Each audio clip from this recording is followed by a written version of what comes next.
Hello বন্ধুরা, good morning. মিষ্টিস ফ্যামিলিতে তোমাদের সবাইকে ওয়েলকাম। আশা করছি তোমরা সবাই ভালো আছো আর আমিও ভালো আছি।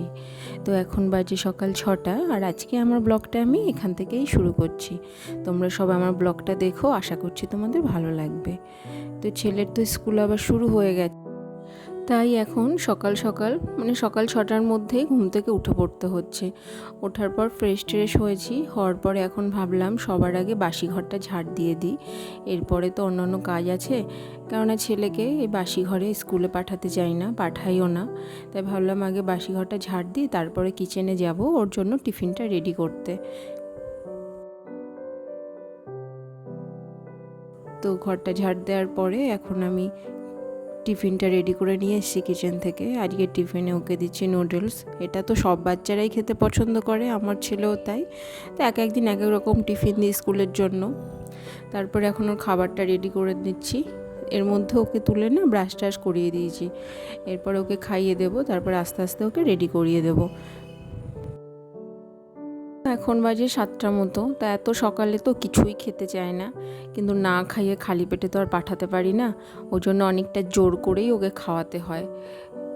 অল্প পরিমাণেই খেয়ে যায়, তার টিফিনটা দিই সেটা খায়। তো এরপর খাওয়ানোর পরে ওকে এখন আস্তে আস্তে রেডি করাচ্ছি। চোখে এখনও ঘুম লেগে আছে। অনেক দিন স্কুল ছুটি ছিল তো অভ্যাসটা ছেড়ে গেছে। কদিন স্কুল যেতে যেতে আবার অভ্যাসটা ঠিকঠাক তৈরি হয়ে যাবে। ঘুম থেকে তো উঠতেই চাইছিল না, অনেকটা জোর করেই ঘুম থেকে তুললাম। ওর কথা কি বলবো, ও তো ছোট। আমারই আজকে একটু অসুবিধা হয়েছিল ঘুম থেকে উঠতে, কারণ আমিও ওর ছুটির দিনগুলোতে এত সকালে ঘুম থেকে উঠিনি। 7টার দিকে উঠে তারপরে কাজকর্ম শুরু করতাম। তো এখন ওকে রেডি করাবো, তারপরে আবার আমি রেডি হব, তারপরে আবার ওকে নিয়ে স্কুলে যেতে হবে। ওকে তো আমিই পৌঁছে দিই, আমিই নিয়ে আসি। অনেকটাই গরম পড়ে গেছে এখন, অনেকটা কি পুরোপুরি গরম পড়ে গেছে। তা গরমের দিনে না অতটা সকালে উঠতে অসুবিধা হয় না, কিন্তু শীতের সকালগুলো খুবই কষ্ট হচ্ছিল, যখন ঘুম থেকে উঠে সব কিছু করে ওকে নিয়ে স্কুলে দিয়ে আসতে হতো। গরমের জন্য অনেকটাই সুবিধা। তো আস্তে আস্তে ওকে রেডি করিয়ে দিলাম, তারপরে ওর টিফিন বক্সটা ওর ব্যাগে দিয়ে এখন আমি আমার চুড়িদারটা পরে নিয়ে রেডি হচ্ছি। এরপরে টোটো আসবে, টোটো করে ওকে স্কুলে ছেড়ে দিয়ে আসবো।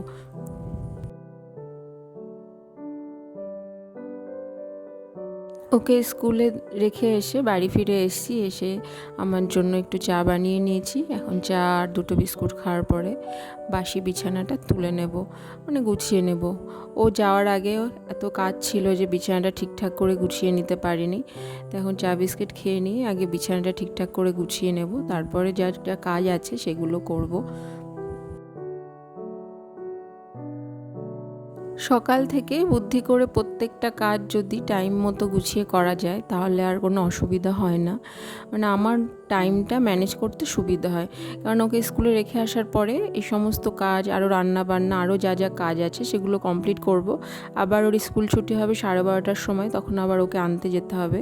ওই জন্য এইটুকু টাইমের মধ্যে, এখন 8টা বাজে, 8টা থেকে 12:30, এই 3-4 ঘন্টার মধ্যে, 4 ঘন্টার মধ্যে আর কি আমার সমস্ত কাজ কমপ্লিট করে নিতে হবে। তারপরে ওকে আনতে আবার যেতে হবে। তাই একটু টাইমও আমি ওয়েস্ট করি না। এই 4 ঘন্টা যতটা পারি কাজটা তাড়াতাড়ি করার চেষ্টা করি।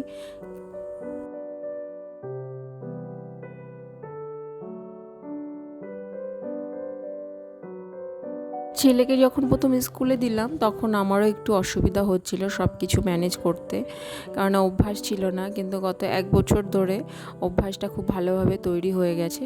তো যাই হোক, বিছানাটা গুছিয়ে নিয়েছি পুরো। তারপরে এখন দেখলাম যে যে একটু খাটের এগুলোতে ধুলো জমে আছে। গত 1 সপ্তাহ এগুলো আমি ক্লিন করতে পারিনি, কারণ আমি বাড়িতে ছিলাম না। ওই জন্য দেখলাম যে অনেকটাই ধুলো জমে আছে।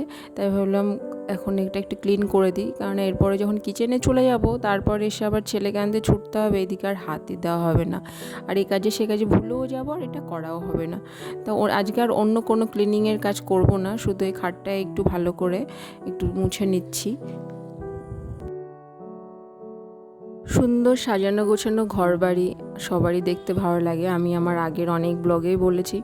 আর সেটার পেছনে তো কত পরিশ্রম লাগে, আর তার জন্য তো পরিশ্রমটা পুরো আমাদেরই দিতে হয়, তাই না? খাটের ধুলোটা পরিষ্কার করার পর এখন দেখলাম যে ছেলেকে স্কুলে পাঠানোর সময় ওর গায়ে যখন পাউডারটা লাগাচ্ছিলাম, সোফায় কিছুটা পাউডার পড়ে গেছিলো। তখন বললাম আমি তাহলে সোফাটাও একটু ক্লিন করে নিই। আসলে আমরা সংসার করতে করতে সংসারের প্রত্যেকটা জিনিসের সঙ্গে এমনভাবে মায়ায় আটকে যাই, মানে মায়ায় জড়িয়ে যাই, প্রত্যেকটা জিনিসের প্রতি আমাদের এতটা যত্ন বেড়ে যায় যে সেগুলোর প্রতি একটু অবহেলা সহ্য করতে পারি না। ওই জন্য যখনই কিছু অগোছালো বা কোনো কিছু দেখি যে ঠিকঠাক নেই, সেটাকে ঠিকঠাক রাখার জন্য যতটা পারি আমরা চেষ্টা করি। একটা খুব কথা কদিন আগে খুব চলছিল ট্রেন্ডিংয়ে, যে নারীরা কিসে আটকায়।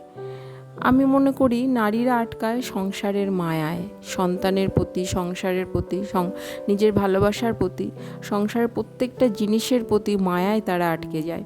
তো যাই হোক, অনেক জ্ঞানের কথা বলে ফেললাম। তারপরে কিচেনে চলে এসেছি লাঞ্চটা রেডি করার জন্য। তো ভাত টাত করে নিয়েছি, করার পরে যে তরকারিগুলো করে নিচ্ছি একে একে। আজকে করেছি একটা সবজি দিয়ে, মিক্সড সবজি দিয়ে মাছের ঝোল, আর উচ্ছে আলু দিয়ে চিংড়ি মাছ দিয়ে ঝোল। আজকে টিফিনের জন্য, মানে আমি ব্রেকফাস্ট করার জন্য কোনো কিছু তৈরি করিনি। আমার শাশুড়ি মা লাউ ডাল করেছিল, তো সে লাউ ডাল দিয়ে আর মুড়ি দিয়েই আমি আজকে আমার ব্রেকফাস্টটা করে নেব। এখন বাজে 1:45 মতো। ছেলেকে স্কুল থেকে নিয়ে এসেছি, তারপরে ওকে এখন ওর জামা কাপড়গুলো চেঞ্জ করিয়ে দেব। এত গরম পড়ে গেছে, খুব কষ্ট হচ্ছে। ওকে দেখে আমারই এত খারাপ লাগছে, পুরো ঘেমে অবস্থা খারাপ। কিন্তু স্কুল তো বন্ধ করা যাবে না, সবে স্কুলটা শুরু হলো। গরমের ছুটি পড়তে এখনও অনেকটাই দেরি। আমরা ঘরে থেকেই এতটা কষ্ট পাচ্ছি, আর বাচ্চাগুলোর কী অবস্থা।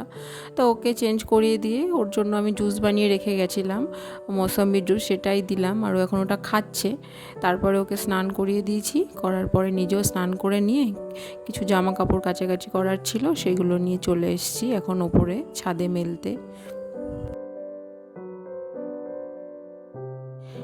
তো এখন বাজে প্রায় 1:30, দুপুর 1:30, আর গরম তো প্রচণ্ড পরিমাণে, আর কটকটে রোদ যাকে বলে না, সেরকম রোদ। ছাদে তো পা দেওয়া যাচ্ছিল না।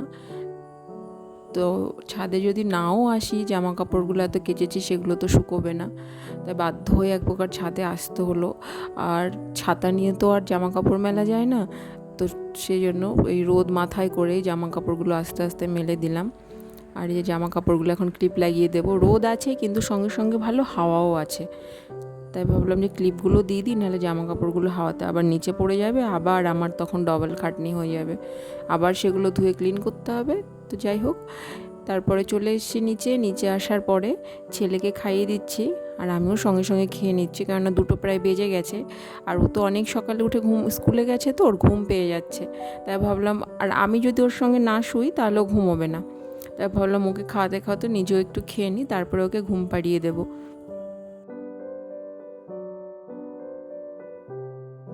ছেলে ঘুমিয়ে পড়েছে, ওকে ঘুম পাড়াতে পাড়াতে আমিও একটু ঘুমিয়ে পড়েছিলাম। তো এখন প্রায় 5টা, 5:30 মতো বাজে। সূর্যের তেজ তো এখন নেই। জামা কাপড় তুলতে এসেছি, জামা কাপড় তুলে নিয়ে এখন ওই গাছগুলোতে একটু জল দিচ্ছি। আমি বাড়িতে ছিলাম না, এই জন্য এইখানে মাটিটা পুরো শুকিয়ে গেছে। বাবা মা একদম ছাদে আসতে পারেন না, ওনাদের পায়ের যন্ত্রণা, ওই জন্য একদম ছাদে ওনারা উঠতে চান না। তা আমার এই গাছগুলোর খুব অযত্ন হয়েছে। এখানে অনেক শাক হয়েছিল, রোদে তো শাকগুলো পুরো নষ্ট হয়ে গেছে। প্রায় 1 সপ্তাহ মতো এই গাছগুলোতে জলই দেওয়া হয়নি। তা আমি ভাবলাম যে ভালো করে জল দিই। আমি বাড়ি আসার পরে একদিন সময় করে ওই শাকগুলো যেগুলো শুকিয়ে গেছিলো ওগুলো তুলে দিয়েছি। এখন শুধু লঙ্কা গাছ আছে আর পেঁয়াজ গাছ আর কিছু ছোলা ছড়িয়েছিলাম, তাই গাছগুলো এখন দেখছি ভালোই বড় হয়ে গেছে। আর ছাদের পাশে না আশেপাশে অনেক গাছ আছে, তো ওই জন্য সে পাতাগুলো এসে এর মধ্যে পড়েছে, তাই সেই নোংরাগুলো ক্লিন করে দিলাম। তো যে জায়গাটা ফাঁকা হয়ে গেছে সেখানে আবার অন্য কিছু লাগাবো ভাবছি। তা ভাবলাম যে একটু রোদটা, মানে এই গরমটা একটু কেটে যাক, তারপরে লাগাবো। আর আমার লঙ্কা গাছগুলো দেখো কি সুন্দর ফুল এসছে, কদিন পরে এগুলোতে লঙ্কা হবে। এরপর নিচে চলে যাব। নিচে গিয়ে দেখছি যে ছেলে এখনও ঘুমোচ্ছে, আর সন্ধ্যা প্রায় হব। তো আমি ভাবলাম থাকো আর একটু ঘুমিয়ে নিক, ততক্ষণে আমি যে জামা কাপড়গুলো তুলে এনেছি ছাদ থেকে সেগুলো ভাঁজ করে নিই। এরপরে আবার ওকে ঘুম থেকে তুলবো, তারপর আস্তে আস্তে সন্ধ্যা দেবো।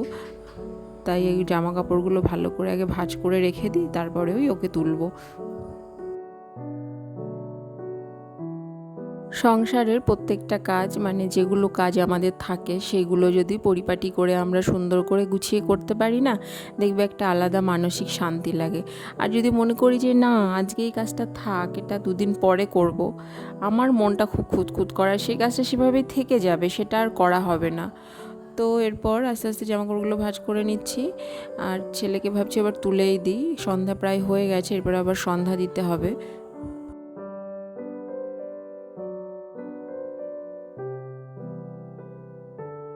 সকাল স্কুলে গিয়ে তারপরে স্কুলে অনেকটা টাইম থাকার পর এতটা টায়ার্ড হয়ে যায়, তারপরে বাড়িতে এসে না দুপুরে খাওয়ার পরে যখন ঘুমোই সহজে আর ঘুম থেকে উঠতে যায় না। আবার এদিকে সন্ধ্যা পর্যন্ত ঘুমোচ্ছে, তো রাতে আবার ঘুমোতে লেট করবে, আবার নেক্সট ডে স্কুল, আবার ঘুম থেকে উঠতে লেট হবে। বাচ্চা মানুষ, অনেকটা চাপ যায় ওদের ওপর দিয়ে, তো কিছু করার নেই, পড়াশোনা তো করতেই হবে। স্কুল লাইফটা এমনই, এরপরে তো যত বড় হবে আস্তে আস্তে আরও প্রেশার বাড়বে। সেই জন্য এখন থেকেই যতটা পারে ওর অভ্যাসটা তৈরি হয়ে থাকা ভালো।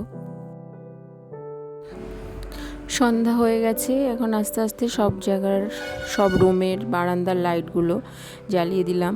এখন ঠাকুর ঘরে চলে এসেছি, সন্ধ্যা দিতে হবে। ঠাকুর ঘরে এসে ঠাকুরের আসনের মধ্যেও একটা লাইট আছে, সেই লাইটটাও জ্বালিয়ে দিলাম। এরপরে সন্ধ্যা দিয়ে দেব, সন্ধ্যা প্রদীপটা জ্বালিয়ে দেবো আর কি। ছেলে সন্ধ্যাবেলায় খায় জুনিয়র হরলিক্স, তো এখন ওর জন্য হরলিক্সটা রেডি করে দিচ্ছি আর ওকে খাইয়ে দেবো। তারপরে ওর আবার স্কুলের হোমওয়ার্ক আছে, সেগুলো করতে বসাবো। সোম থেকে শুক্র স্কুল ডেগুলো এর ওপরও মানে ছেলের ওপরেও অনেকটা চাপ যায়, সে সকাল থেকে শুরু করে রুটিন মাফিক। আর এখনকার বাচ্চারা না একটু খেলার টাইম পায় না, তো কিছু করার নেই, প্রত্যেকটা ঘরে ঘরেই এই কাহিনী। কেউ কোনো বাচ্চাই স্কুল পড়া এসবের চাপে আর খেলার টাইম পায় না। আমাদের সময় আমরা প্রচুর খেলাধুলা করেছি, কিন্তু এখন সেগুলো কিছুই হয় না। তো চলো বন্ধুরা, আজকের মতো আমি আমার ভিডিওটা তোমাদের সঙ্গে এই পর্যন্তই শেয়ার করলাম। আশা করছি তোমাদের ভালো লাগবে। দেখা হবে তোমাদের সঙ্গে নেক্সট ব্লগে। তোমরা সবাই ভালো থেকো, সুস্থ থেকো। আর আমার চ্যানেলে যারা নতুন তারা প্লিজ চ্যানেলটা সাবস্ক্রাইব করে দিও, আর যারা আমার চ্যানেলে আছো তারা আমাকে লাইক কমেন্ট শেয়ার অবশ্যই করো। তো তোমাদের সবাইকে এখানেই টাটা জানাচ্ছি।